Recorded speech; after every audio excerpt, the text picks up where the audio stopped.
అందరికీ నమస్తే welcome to garam garam వార్తలు చలో మస్తు వార్తలు పట్టుకొచ్చిన వార్తలు చూసే ముందు హెడ్లైన్స్ చూద్దాం పారి గాయం చేసిన తగ్గేదేలే అంటున్న జగనన్న కార్యకర్తలు తోడుకుంటున్నారు ఏమన్నా సీసం పోస్తా అంటున్న సీదిరి సార్ నువ్వు నోట్లో సీసం పోస్తాను అంటున్నావు మేము అన్ని నవరంధ్రాల్లో కూడా పోసేస్తాం సీసం మేమొస్తే కూలీలని తక్కువ చేసి మాట్లాడుతున్న చంద్రాలు జగనన్న చెప్పింది ఇదే క్లాసు వారు 100 ఓట్లు వేయాలంటున్న పాల్ నేను గెలవాలి అంటే ప్రతి ఒక్కరు సీరియస్ గా 100 ఓట్లు వేయండి. గాయం మానకున్న గమనం మాత్రం ఆగలేదు. కన్నుపై నొప్పి ఉన్నా కనుచూపులు మాత్రం జనాలపైనే. అది జగనన్న అంటే పళ్ళ చెట్టుకే రాళ్ల దెబ్బలు అన్న సామెత నిజమే. ఇన్ని సంక్షేమ ఫలాలు అందిస్తున్న జగనన్నను చూసి ఓర్వలేక రాళ్లదాడి చేస్తుంటే నాది ఉక్కు గుండె, ఇలాంటి రాళ్లదాడులకు భయపడేదేలే అన్నట్టు జగనన్న మళ్ళీ జనం బాట పట్టిండు. అగో చూడుండ్రి బస్సు ఎట్లా కదిలిందో, తగ్గేదేలే నీ అవ్వ. ఏ బిడ్డ ఇది జగనన్న అడ్డా, ఏ బిడ్డ ఇది నా అడ్డా. జగనన్న ఇనుము లాంటోడు, కాల్చాలని చూస్తే ఖర్చవుతాడు. ఇనుమును నేను నన్ను కాల్చితే కత్తవుతాను. జగనన్న రాయి లాంటోడు, గాయంగా నీ చేశారంటే ఖాయంగా దేవుడవుతాడు.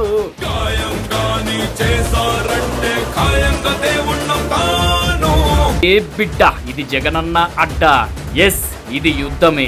రాక్షసులను అంతం చేసి పేదలకు మరిన్ని ఫలాలు అందించే సమయం ఆసన్నమైంది. గాయపరచడం, మోసం చేయడం, కుట్రలు చేయడం చంద్రబాబు నైజమైతే మీ ఇంటింటికి మంచి చేయడం మీ బిడ్డ నైజం అని చెప్పి కూడా ఈ సందర్భంగా గర్వంగా చెప్తా ఉన్నా. జగనన్న మొదటి నుండి చెప్తూనే ఉన్నాడు, పళ్ళ చెట్టుకే రాళ్ల దెబ్బలు అని. ఒకటి గుర్తు పెట్టుకోండి, పండ్లు పండే చెట్టు మీదనే రాళ్ళు పడతాయి. జగనన్న అన్నట్టే సంక్షేమ ఫలాలు అందిస్తున్న జగనన్నపై పచ్చ సైకోలు రాళ్ల దాడి చేయించిండ్రు. ఈ దాడి జరిగేందుకు చంద్రబాబు మొదటి నుండి కూడా పచ్చ సైకోలను ప్రేరేపించిండు. ఎన్ని దాడులు జరిగినా ఈ అవ్వ తగ్గేదలే అన్నట్టు పట్టు వదలని విక్రమార్కుడిలా ప్రజల కోసం ముందుకు సాగుతూనే ఉన్నాడు సీఎం జగనన్న. ఈ క్రమంలోనే ఇగో ఇవాళ అక్క చెల్లెమ్మలు ఇట్లా మంగళహారతులతో జగనన్న బస్సుకు దిష్టి తీస్తే బస్సు దిగొచ్చిన జగనన్న వాళ్ళందరినీ కలిసి కలవడంతో వీళ్ళ ఆనందానికి అవధులు లేవని చెప్పారు.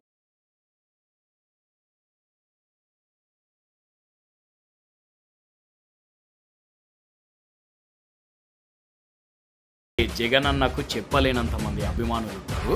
జగనన్న కోసం ఏం చేయమన్నా చేస్తారు.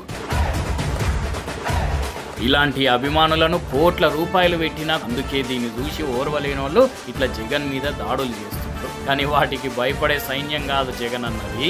అందుకే ఇది జగనన్న అడ్డా అనేది. కురుక్షేత్ర సమరంలో కురుక్షేత్ర యుద్ధాన్ని కౌరవులు గెలిచినట్టు కాదు. జగన్ మీద ఒక రాయి విసిరినంత మాత్రాన జరగబోయే ఎన్నికల కురుక్షేత్రంలో ఆ దుష్ట చతుష్టయం ఓటమిని, ఆ పెత్తందారుల ఓటమిని, మన పేదల ప్రభుత్వం గెలుపును ఎవ్వరూ ఆపలేరు. ఏ బిడ్డ ఇది నా అడ్డా. తెలిసి తెలవక ఒక్క మాటని 10 మాటలు పడుతున్నారు చంద్రబాబు, లోకేష్, పవన్ కళ్యాణ్. వాళ్ళు వేసే సెటైర్లు వాళ్ళకే రివర్స్ కొడుతున్నాయి. సీఎం మీద రాయి దాడి డ్రామా అంటున్న పచ్చమందను వైసీపీ లీడర్లు కబడ్డీ ఆడుకుంటున్నారు. దీని గురించి కేతిరెడ్డి సార్ ఏమంటాడో చూద్దాం. సార్ చెప్పండి. అంత ముందు రోజు కూడా చంద్రబాబు నాయుడు ఒక ప్రీ ప్లాన్డ్గా ప్రొవొకేషన్ స్టేట్మెంట్స్ ఇవ్వడం జరిగింది. ఆయన రోజు నోటికొచ్చినట్లు మాట్లాడుతూనే ఉంటాడు. అయితే ఆ ముందు రోజు ఏమన్నాడు? రాళ్లతో వేయండి అన్నాడు, పాతాళానికి తొక్కేయండి అన్నాడు. ఇవన్నీ ఒక 40 సంవత్సరాల అనుభవం ఉన్నటువంటి ఒక నాయకుడు మాట్లాడాల్సిన మాటలు కాదు. 6 నెలలు కర్రసాము నేర్చుకొని మూలనున్న ముసలమ్మను కొట్టినట్లు 40 ఏళ్ల అనుభవంతోని తొక్కేయండి, నలిపేయండి అనే మాటలు నేర్చుకున్నాడు. అదే దెబ్బ ఇక్కడ తగిలినా కానీ డేంజరే, ఇటు కన్ను తగిలినా డేంజర్. అవును సార్, అయితే అదంతా డ్రామా అని ఎర్రిబుక్కు లోకేశం కూడా ట్వీట్ల మీద ట్వీట్లు చేస్తున్నాడు. నేను అడుగుతున్నాను, మీ నాయన ఆడ నిలబెట్టి ఆ నుంచి నువ్వు రాయి ఏడ తగులుతుందో తెలుసా? అమ్మో, ఆ రాయి పోయి ఏ కన్నుకో తగులితే ఇంకేమన్నా ఉన్నదా? ఇప్పటికే ఒక కన్నుకు ఆపరేషన్ అయింది. అవును గాని 3 పార్టీలు కలిసి మిమ్మల్ని ఓడిస్తామని అంటున్నారు, మీరేమంటారు? ఎండాలు కలిస్తే గెలుస్తామనుకుంటున్నారు కానీ జనంతో ఉంటే కలుస్తామనేది వీళ్ళు ఆలోచించడం లేదు. అవును నిజమే కదా, అంత చిన్న లాజిక్ ఎట్లా మర్చిపోయిన్లు వాళ్ళు? అగో అక్కడ అప్పలరాజు సారు గరం గరం ఉన్నాడు. మొన్న చంద్రబాబు ఆయన మీదేవో కామెంట్లు చేసిండు, వాటి గురించి చెప్తాడు కావచ్చు. సార్ మీరు చెప్పండి. ఏమయ్యా చంద్రబాబు, నాకు అర్థం కాదు. 14 సంవత్సరాలను ముఖ్యమంత్రిగా పరిపాలించి ఎంపీకే నాకు అర్థం కాదు. Where is your mark? అదేంది సార్, ఢిల్లీలో చక్రాలు బొంగరాలు తిప్పిండు కదా, ఇంకేం మార్కు కావాలి మీకు? గతంలో చంద్రబాబు గారు ఒక హామీ ఇచ్చారు, ఇంటికి ఒక ఉద్యోగం ఇస్తాను, ఉద్యోగం ఇవ్వకపోతే నిరుద్యోగ భృతి ఇస్తాను అని. ఇంటికో ఉద్యోగం లేదు, నిరుద్యోగ భృతి లేదు. ఆయన కొడుకు మాత్రం ఇచ్చుకున్నాడు ఉద్యోగం. మళ్ళీ ఇప్పుడు నువ్వు వచ్చి మళ్ళీ ఇంటికో ఉద్యోగం అంటావా?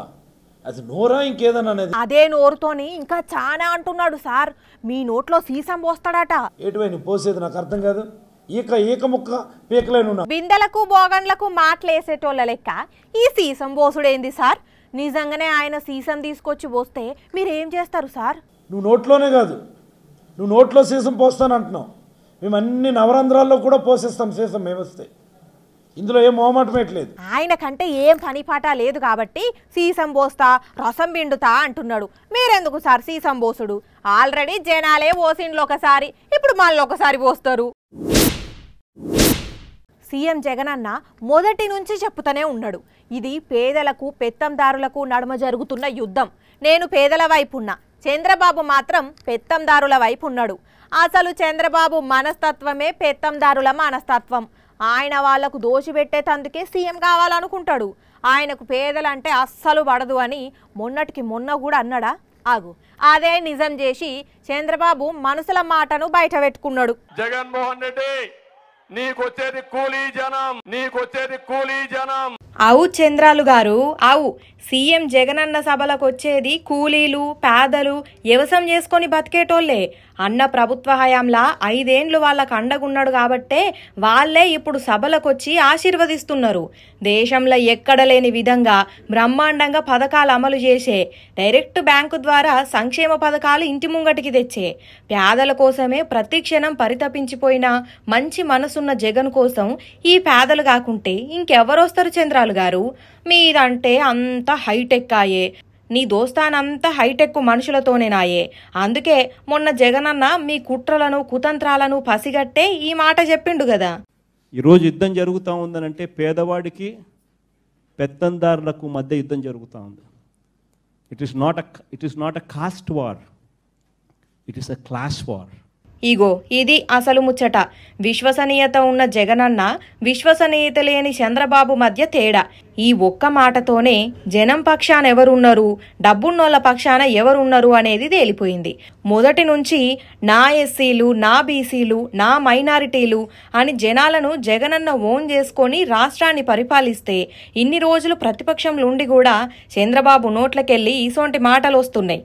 నిజంగంటే నిజంగా నిరూపించుకున్నాడు పోండ్రి చంద్రబాబుది పెత్తందారి మనస్తత్వం అని. దేశవ్యాప్తంగా ఓట్ల గురించి, గెలుపు ఓటములపై చర్చ నడుస్తుంటే బయటి దేశాలలో మాత్రం కేఏ పాల్ గురించి చర్చ నడుస్తున్నది.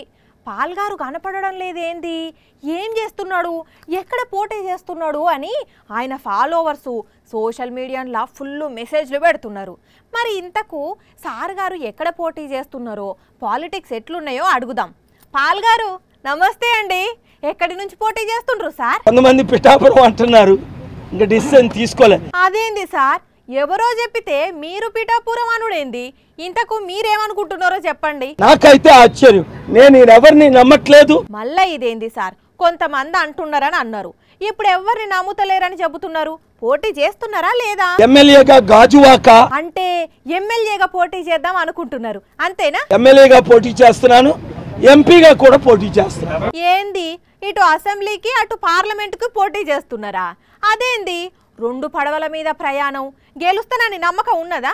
నేను గెలవాలి అంటే ప్రతి ఒక్కరు సీరియస్ గా 100 ఓట్లు వేయండి, 100 ఓట్లు వేయండి. అవ్వా అవ్వా అవ్వా, ఓ ఓ ఓ పాల్ సారు, అవి మాటలు. ఒక్కరు 100 ఓట్లు వేసుడేంది? గమ్మునుండ్రి, అనవసరంగా కేసులైతే. పోయిన పవన్ కళ్యాణ్ చిత్తుగా ఓడించాలి. ఎందుకు సార్, ఎందుకు సార్? చాలా మంది నా పేరు చెప్పుకొని 10 లక్షలు, 20 లక్షలు, 50 లక్షలు కలెక్ట్ చేస్తున్నారు. వద్దు. ఓహో ఇందుకా యువతకు పిలుపునిస్తున్నారా? Good decision sir. ఈ నడుమ మీ పార్టీలా పైసల దందా నడుస్తున్నదంట, నిజమేనా సార్? చాలా మంది నా పేరు చెప్పుకొని 10 లక్షలు 20 లక్షలు 50 లక్షలు కలెక్ట్ చేస్తున్నారు. వద్దు. అమ్మ బాబోయ్, మీరేం మాట్లాడుతున్నారో ఏం అర్థమైతలేదు సార్. ఇంతకు ఏం చెప్పాలనుకుంటున్నారు జనాలకు? ప్రజాశాంతి పార్టీని గెలిపించాం. Thank you very much. పిల్ల పిల్లగాని పెళ్లి సూపులు, పూలు పండ్లు పెట్టుకోవడం, లగ్గం కోట అయిపోగానే అటు పిల్లవాళ్ళ ఇంటి దగ్గర ఇటు పిల్లగానోళ్ళ ఇంటి దగ్గర మొత్తం పెళ్లి పత్రికల హడావిడి స్టార్ట్ అవుతుంది. పెద్దమ్మలు, పెద్దనాయనలు, బాబాయిలు, చిన్నమ్మలు, దూరం చుట్టాలు, దగ్గరి చుట్టాలు, ఏహే ఎక్కడిది అటేడు తరాలు ఇటేడు తరాల వాళ్లకు పెళ్లి పత్రికలు వంచి జోరుగా పెళ్లి చేస్తారు కదా. పెళ్లి మొత్తం పెళ్లి పత్రికల చుట్టే తిరుగుతుంది కదా. అయితే విషయం ఏంటంటే, చూసిండ్రా మొత్తం తెలంగాణ యాసలనే రాయించిండు. మాది దిల్కుష్ ఫ్యామిలీ. లగ్గం యాన్నో ఎరికేనా? కతలాపూర్ల ఫంక్షనాలు, బువ్వ తలువాలు పోసినాక మరవకుండ్రి మారువేలి లేదు అని ఒక్క కాన్నే అరుసుకునేటోళ్ళు పెద్దబాపు పెద్దమ్మ అందరికందరూ యాదుకుంచుకొని పిల్ల జెల్ల తాతలు కలిసొచ్చి బుక్కడు బువ్వ తిని అక్షింతలేసి ఆశీర్వదించుండ్రి అని ఇరైటీ కారటు కొట్టించిండ్రు. చెప్పవే అన్నా, ఎందుకే ఇట్లా కొట్టియాలని ఎవరు చెప్పిండ్రే? ఇప్పుడు ఎట్లయింది, మొత్తం మన లాంగ్వేజ్ లేకుంటే సినిమాలు అత్తలేవు అసలు. సో అట్లా చూసుకున్నప్పుడు మన లాంగ్వేజ్లో కొట్టించుకో, మనం ఎందుకు కొట్టియద్దు, మన లాంగ్వేజ్ ఎందుకు కొట్టియద్దు, అట్లా కొట్టితే మంచిగా ఉంటాయి అని అట్లా అనుకున్నాం. పవన్ కళ్యాణ్కు టీడీపీ లీడర్లు జలక్ల మీద జలక్లు ఇస్తున్నారు. ఓ దిక్కు పొత్తున్నా కూడా జన సైనికులను పవన్ కళ్యాణ్ ఏం గింతదే ఎక్కుతలేరు. మొన్నట్లా చింతమనేని నిండు సభ మీదనే జనసేనోళ్ళ పరువు తీస్తే ఇప్పుడు ఇంకో లీడరు గాజు గ్లాసును పగలగొట్టినంత పని చేసిండు. విన్నారా? అంటే జనసేనను ఖాళీ చేయడానికి రెడీగా ఉన్నారట. అర్థమైందా? మీదికి పొత్తులు, లోపల మాత్రం కత్తులు అన్నట్టు. కానీ పాపం అటు ఇటు చేసి జన సైనికులే బకరాలు అవుతున్నారు టీడీపీ వాళ్ళ చేతుల. మొన్నట్ల చింతమనేని కూడా గిట్లనే అన్నాడు. యాదుకున్నది కదా. సాదరిమని చెప్పినట్లుగా ఒక్కడు చెబితే నన్ను కన్నా అంబాబాబు నన్ను ఎమ్మెల్యే చేసిన చంద్రబాబు గారు చెప్తేనే ఏనాడు నేను కంట్రోల్లో లేను. నాకు నచ్చితే ఎక్కడికైనా ఉంటా. ఈ లెక్కన చూస్తే జనసేనోళ్లను టీడీపీ లీడర్లు సాంబార్ల కరివేపాకు లెక్క అనేది చేస్తున్నట్టున్నారు. మరి వీళ్లకు చంద్రబాబే చెప్పిండో లేకపోతే మా నాయకుని దగ్గర ప్యాకేజీ తీసుకునే పార్టీ లీడర్లకు మనం ఎందుకు రెస్పెక్ట్ ఇవ్వాలనుకున్నాడో గానీ ఇప్పుడు శ్రీకాళహస్తి టీడీపీ అభ్యర్థి బొజ్జల సుధీర్ రెడ్డి ఇగో ఇట్లా నిండు సభ సాక్షిగా జనసేనను ఖాళీ చేయగలను కావాలంటే అని ఇజ్జత్ తీసినంత పని చేసిండు. ఏదో పొత్తు ధర్మం కాబట్టి అడుగుతున్నా అని సింపతి చూపించి పవన్ కు డైరెక్ట్ గానే వార్నింగ్ ఇచ్చిండు ఒక రకంగా. ఇక మొన్న చింతమనేని అట్లా అన్నాడు, ఇప్పుడు బొజ్జల సుధీర్ రెడ్డి ఇట్లా అన్నాడు. మరి ఇవన్నీ చూస్తున్న జనసేన వాళ్ళకు చల్ వీళ్ళు మనల్ని ఇంత తీసిపడేటట్టు మాట్లాడేంది అని ఆలోచిస్తారో, మన నాయకునికే లేదు మనకేం పని అని సైలెంట్ ఉంటారో ఇక వాళ్ళకే తెలియాలి.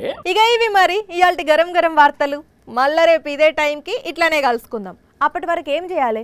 చూస్తూనే ఉండండి సాక్షి టీవీ. టైం గుర్తున్నది కదా, రాత్రి 8:30కి మళ్ళీ పొద్దున 8:30కి ఉంటా మరి.